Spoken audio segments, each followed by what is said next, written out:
After Russia invaded Ukraine, the West formed what looked like an overwhelming global coalition. 141 countries supported a United Nations measure demanding that Russia unconditionally withdraw. By contrast, Russia seemed isolated. North Korea was one of 4 countries that backed Russia and rejected the measure.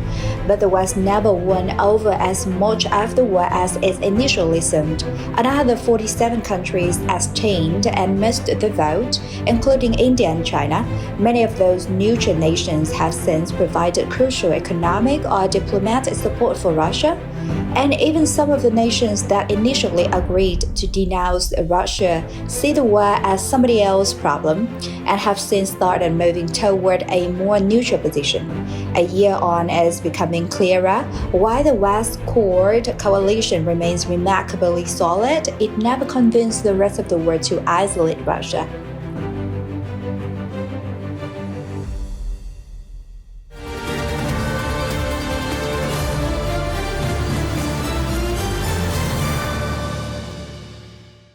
Instead of cleaving in two, the world has fragmented. A vast Middle sees Russia's invasion as primarily a European and American problem, rather than view it as an existential threat. These countries are largely focused on protecting their own interests amid the economic and geopolitical upheaval caused by the invasion. Today's landscape evokes the Cold War's many neutral states, but the world is now even more interconnected. The scale and complexity of global communications, economic ties, and security links offer far more opportunities for the West's rivals to gain leverage. Last week, the UN General Assembly endorsed another resolution demanding that Russia withdraw from Ukraine's territory. But China, South Africa, India, and many countries in the global south continued to abstain, underlining their alienation from what they regard as the West war. Here is how Russia is taking advantage. Initially, the West's economic sanctions seemed to erode Russia's ability to continue the war. President Vladimir Putin said the West's illicit restrictions may have a negative impact on the Russian economy in the medium term. However, the ruble and the Russian stock markets did not collapse, and the quality of life of the people did not drastically decline. An American-led campaign, which included 37 countries, rattled the foundations of Russia's financial system by freezing its foreign currency reserves and targeting its main banks. The sanctions blocked key imports such as spare parts for aircraft and semiconductors for electronics, and hundreds of companies voluntarily stopped doing business in Russia, leaving regular Russians without Apple retailers and Netflix subscriptions. But the sanctions have not been as devastating as the West had hoped. A handful of countries have filled the gap, increasing exports to Russia well above pre-war levels. According to data collected by Silverado Policy Accelerator, a Washington nonprofit, other countries' export decreased when the war began, but have since reserved course. China and Turkey made up most of the export gap on their own. Chinese passenger vehicles replaced Russia's past supply from Western manufacturers. China exported more machinery and semiconductors too. Other goods produced by multinational firms that can no longer be exported directly to Russia are now flowing through post-Soviet states. Even as Turkey has sold weapons to Ukraine, President Recep Tayyip Erdogan has opened up an increased flow of goods to Russia, tearing a hole in the Western dam of sanctions. We have always maintained a policy of balance between Ukraine and Russia, Erdogan said in September, 6 months after Turkey voted with the United States to denounce Russia's invasion. Altogether, after initially falling post-invasion, trade levels have rebounded because enough countries remain willing to trade with Russia. The sanctions could still be devastating to Russia in the long term. They are already stunting foreign investment and starting to drain governments' coffers. Restrictions on oil trading have forced Russia to cut production, and reorienting the country's natural gas pipeline infrastructure toward Asia will take years. But even though Russia's economy isn't thriving, it's strong enough to keep the war going. The International Monetary Fund projected last month that the Russian economy would grow by 0.3% this year, a sharp improvement from its previous estimate that it would contract by 2.3%. The United States and its partners have been dispatching ever more lethal weapons and military equipment directly to Ukraine, and they have attempted to cut off Russia's own supply of military equipment by imposing export controls that prohibit many companies from selling critical technology to Russia. But how effective are these sanctions so far? The weapons have helped Ukraine surprise the world and hold off Russia's much larger military. At least 40 countries have provided military aid to Ukraine, either by sending offensive weapons or by providing other forms of military aid. But the effort to deprive Russia of military equipment has been less successful. Russia has found help here too. North Korea has shipped a significant number of artillery shells to Russia, the United States has said. Iran has provided Russia with unmanned kamikaze drones that Moscow has deployed for attacks against civilian infrastructure in Ukraine. Other countries, including China, have continued to supply Russia with dual-use goods like microchips that make their way into military equipment.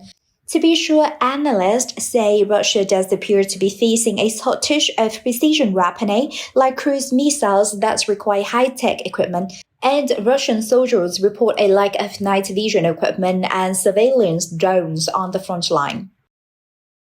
A lot of world leaders don't particularly like the idea of one country invading another, but many of them aren't unhappy to see somebody stand up to the United States either.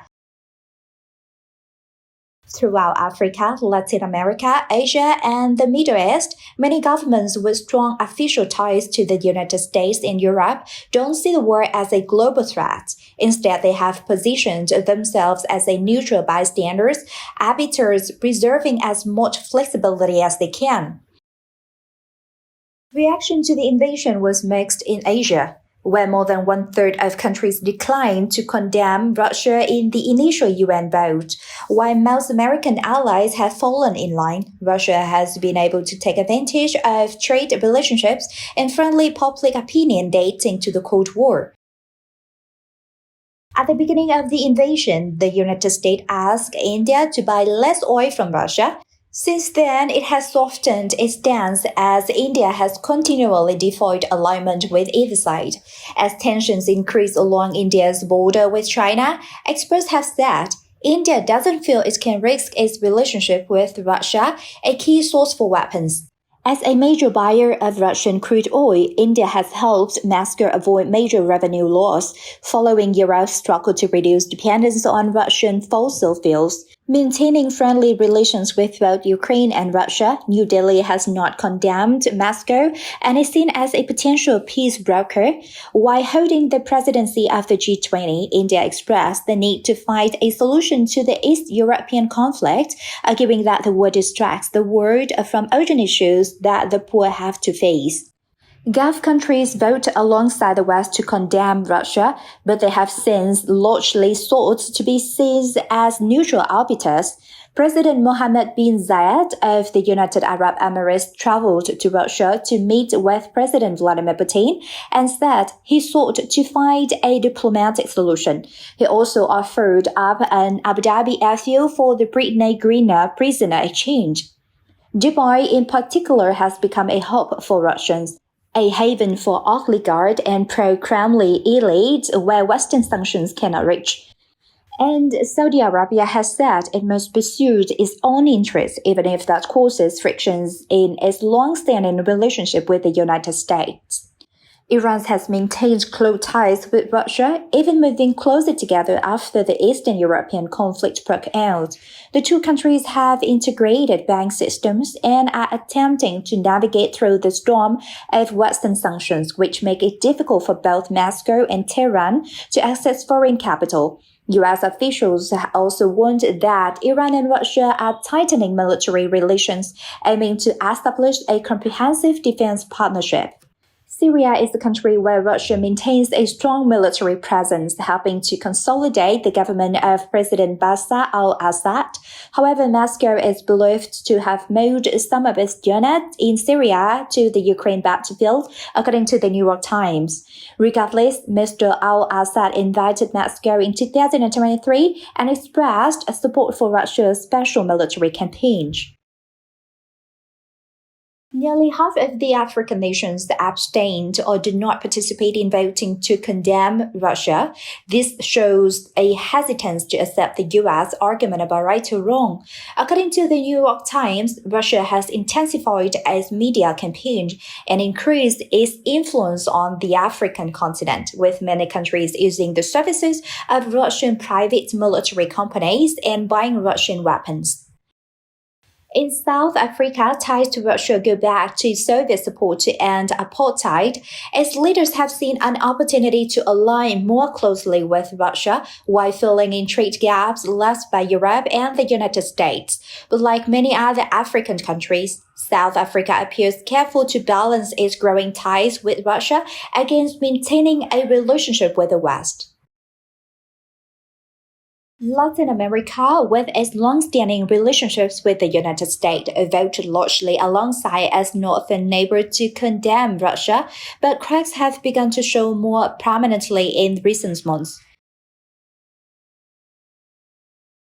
Colombia recently refused a request from the United States to provide weapons to Ukraine.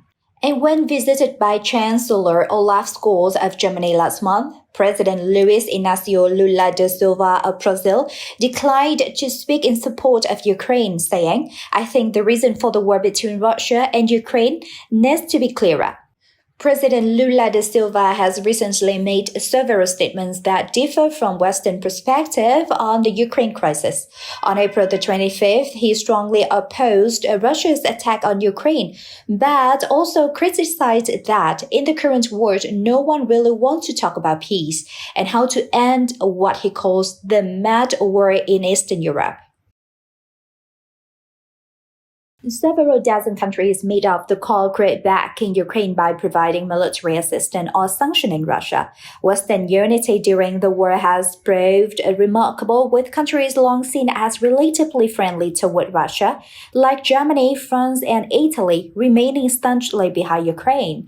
NATO, described as experiencing brain death by President Emmanuel Macron of France in 2019, once again serves the clear purpose of protecting the Western alliance from Russian attack. But even among Western countries, the unity has not been perfect. Hungary has technically sanctioned Russia as a member of the European Union, but under leader Viktor Orbán has been a persistent outsider in support for Ukraine within the EU. Hungary delayed several EU decisions that require unanimous support. Others that provided Ukraine with military support have declined to impose economic sanctions on Russia. And a much smaller group of countries have done everything: imposed sanctions, provided heavy weapons such as tanks, armored vehicles, and air defense missile system, and committed at least 0.1% of gross domestic products as bilateral aid to Ukraine, according to data from Kiev Institute for the World Economy. As the war passes the one-year mark, Russia's strategy is clear: to wait out the West, eventually putting its bets in European countries worried about the war's toll on their economies and their politics when drop their support for sanctions and weapons deliveries. Countries across Asia, the Middle East, and Africa that are already neutral in the conflict will continue to increase trade with Russia, and perhaps even the United States with its presidential election next year when tired of war and when pressure Ukraine to give in to Putin. Only a small percentage of the hundreds of companies that promised to leave Russia after its invasion of Ukraine have exited, according to several groups keeping a scorecard, and for those that dawdled, departing has only become more expensive and complicated. The Western companies that stayed are often heavily reliant on Russian business, with the losses of an excess, perhaps overweight possible damage to their brands of staying in the country, as it waged a brutal war against Ukraine. Some businesses even grabbed a bigger market share as their competitor departed. Many others announced that they would pause or scale back operations but continue to trade. Others said they would sell their Russian assets but still are seeking buyers or trying to reduce the cost of living. News of the departures last year briefly threatened the Kremlin's effort to muffle the impact of the war on Russians. But the continuing presence of so many companies have undermined the Washington-led effort to crush Russia's economy, contributing taxes that held Russia's war machine running and allowing Russia to maintain their pre-war comfort and quality of life, even as Russian missiles destroy Ukrainian lives. Russian consumers want to be able to buy the brands that they are used to, Western brands, and the majority do not show any consumer patriotism, said Ivan Feyakov of Infoline, a market research consultancy. People know that nothing will replace a BMW or Mercedes or Apple. Although the two German car makers and the American tech giant announced that they would stop or suspend sales and operations, their products and those of other Western luxury brands are widely available, in some cases as a result of gray market imports. Ukraine's National Agency on Prevention of Corruption has designated 19 foreign firms still operating in Russia as war sponsors, including the French supermarket chain Auchan, the U.S. multinational Procter & Gamble, the German wholesaler Metro, and the French cosmetic firm Yves Rocher. Others have done less than promised. One example is Coca-Cola, the company whose famous TV commercial once professed a wish to teach the world to sing in perfect harmony. Coca-Cola said it was dropping operations, but as part-owned switch bottler, Coca-Cola HBC continued to produce cola as well as other drinks under another name in Russia.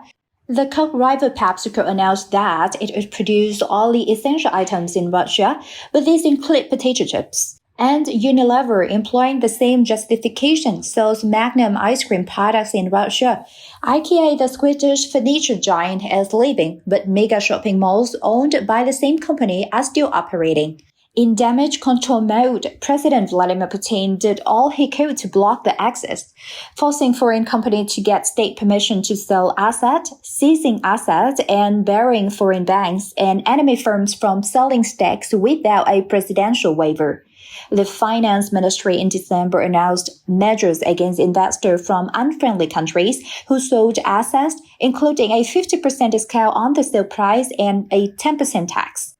The Kiev Schools of Economics (KSE), which follows 3,141 foreign companies through its Leave Russia project, reports that only 211 companies have accessed it, fewer than 7%, while 468 have announced plans to leave. But 1,228 are staying and more than 1,200, despite pausing or scaling back, are still doing business or keeping their options open, according to the project's director Andriy Onoprienko. There are a lot of companies that did nothing and still continue to wait, Onoprienko said. And after 1 year of war, many companies will lose the opportunity to sell their businesses and will continue to lose because finally those assets could be nationalized or bought at a very cheap price. A study by the University of St. Gallen in Switzerland found that fewer than 9% of European Union and group of 7 companies with subsidiaries in Russia had left the country by November. There are plenty of companies that people think are out because they made an announcement that they would leave Russia, said Mark Dixon, who runs a London mergers and acquisitions consultancy and founded the Moral Rating Agency, a non-governmental organization that focuses on top companies still doing business in Russia. Instead, many companies halted only a part of their business, while others had not fulfilled their promises to leave, he said. This has come to an end of FBNC's World Affairs. Thanks for watching and see you next time.